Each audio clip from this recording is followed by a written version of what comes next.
அஸ்ஸலாமு அலைக்கும் வரஹ்மத்துல்லாஹி வபரகாத்துஹு. ஜம்மியத் உலமா ஹிந்தினுடைய அறிமுக தொடர் காணொளிகளில் 6வது காணொளியை இப்பொழுது நீங்கள் பார்க்கின்றீர்கள். எப்பொழுது சுதந்திரம் வந்துவிட்டதோ அதற்கு பிறகு ஜம்மியத் உலமா ஹிந்த் போராட்ட குணங்களிலிருந்து மாறி சாத்வீகமாக தன்னை வடிவமைத்துக் கொண்டது.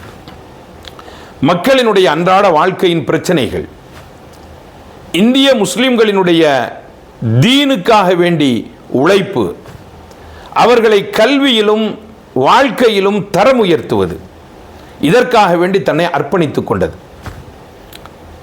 முதலாக ஆங்கிலேயர்களிடம் இந்த நாடு மாட்டிக்கொண்டிருக்கும் பொழுதே 1937ஆம் ஆண்டு முஸ்லிம்களுக்காக வேண்டி தனி சட்டத்தை கொண்டு வந்து அதை பாராளுமன்றத்திலே பாஸ் பண்ண வைத்தது ஜம்மியத் உலமா ஹிந்த் தான்.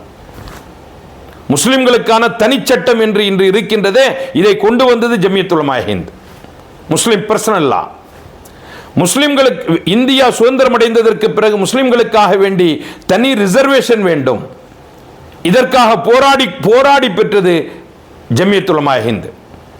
முஸ்லிம்களுக்காக வேண்டி உள்ள வக்ஃப் சொத்துக்கள் பாதுகாக்கப்பட வேண்டும் என்று வக்ஃப் ஆக்ட் கொண்டு வருவதற்காக வேண்டியுள்ள அத்தனை நடைமுறைகளையும் அரசுக்கு வலியுறுத்தி கொண்டு வந்து சேர்த்தது ஜம்மியத் உலமா ஹிந்த். இன்னும் அடுக்கிக் கொண்டே செல்லலாம். இதை தவிர எப்பொழுதெல்லாம் முஸ்லிம்களுக்கு இந்தியாவிலே துன்பங்கள் வருகிறதோ அந்த நேரத்திலே களமிறங்கி அந்த துன்பங்களை அகற்றுவதிலே முன்னிலையில் நின்றது. குஜராத்தில் ஏற்பட்ட பூகம்பம், இதனால் பல்லாயிரக்கணக்கான பிள்ளைகள் அனாதைகளாக மாறிவிட்டார்கள்.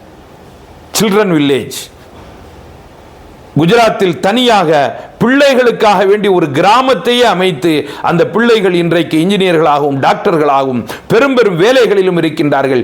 எத்தீமான பிள்ளைகள், அனாதரவாக நின்ற பிள்ளைகளை கை தூக்கி இன்றைக்கு பெரியவர்களாக கொண்டு வந்தது ஜம்மியத் உலமா ஹிந்த். இன்றைக்கும் நீங்கள் போய் பார்க்கலாம். பூகம்பத்திலே வீடுகளை இழந்தவர்களுக்காக வேண்டி பல நூற்றுக்கணக்கான வீடுகளை கட்டி கொடுத்தது. சமீபத்திலே முசஃபர் நகரில் நடைபெற்ற பெரும் கலவரத்திலே அவர்களை அங்கிருந்து மாற்றி தேவபந்திற்கு அருகிலே கீரானாவிலே மிக பெரும் காலனியை கட்டி கொடுத்தது.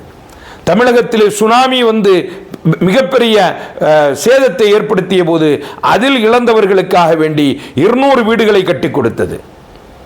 இப்படி நாம் அடுக்கிக் கொண்டே செல்லலாம். ஜம்மியத்தினுடைய பெருவாரியான இந்த நல்ல செயல்கள் இந்த நாட்டில் ஜம்மியத்தை இன்னும் நிலைபெற வைத்துக் கொண்டிருக்கின்றது. இன்னும் சில செய்திகளோடு நான் உங்களை 7வது காணொளியில் சந்திக்கின்றேன்.